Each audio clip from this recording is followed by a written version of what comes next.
Senator Hanson for the second time. Thank you.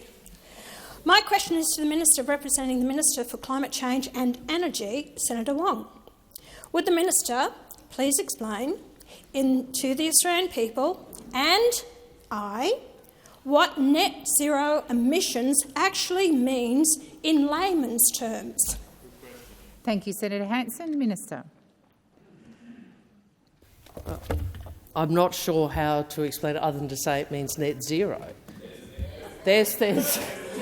I mean, I think, and I understand that the senator.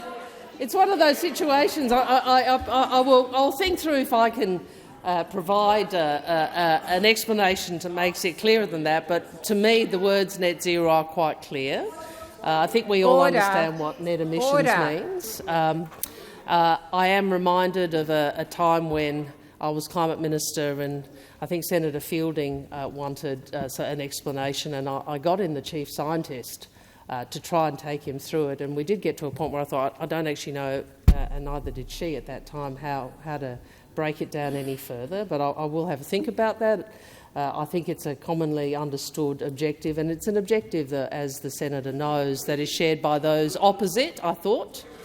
Maybe not. Well, obviously not Senator Canavan, I know that, but the coalition, I thought broadly, had agreed to net zero emissions by 2050. That was your policy.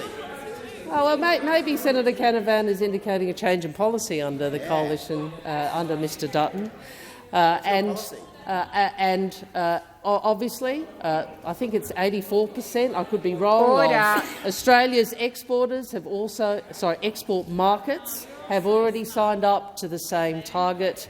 It was discussed at the G20, so there's broad global agreement about the need to. Minister, please resume your seat. Senator Canavan. Thank you, Madam President. Just on relevance there, the question was clearly about the definition of a term. It's a very simple question, and now we're talking about what other countries are doing and signing up to. It's totally dependent. It's got nothing to do with the original question. Minister, did you wish to continue? Senator Wong, have you finished your first question? The answer. Senator Hanson, first supplementary. Well, actually, I'm gobsmacked from the first answer. I don't know whether I should actually ask the second one. Now you got me. Now, all right.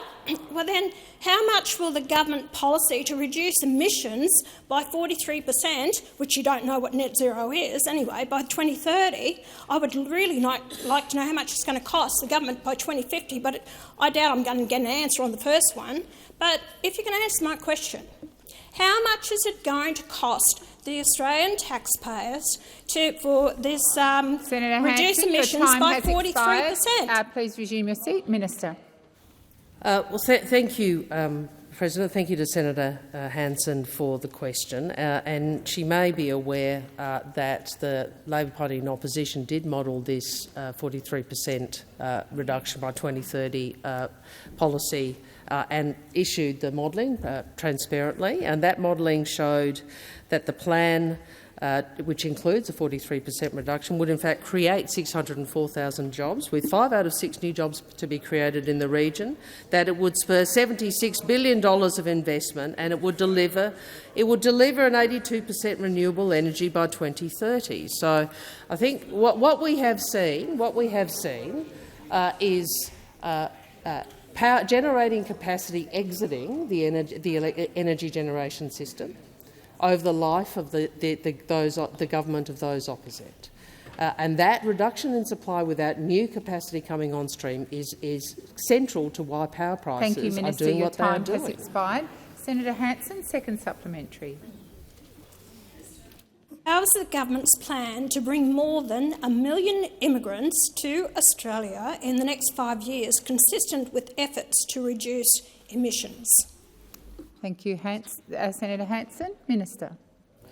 I think, first, I'm not sure about the figure, but we have, as a result of the Jobs and Skills Summit, indicated 195,000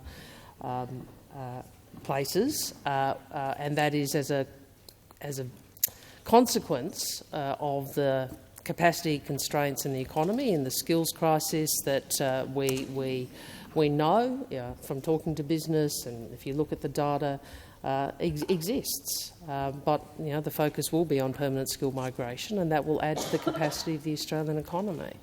It's important to recall that one of the things that we all have to do, and Australia will have to do, is to ensure that the link between GDP and populations and emissions that they are delinked. And that we can continue to grow our economy in ways that don't continue to produce as many emissions. And the way we do that is by these sorts of investments in renewable energy that our plan will deliver. Thank you, Minister. Your time has expired.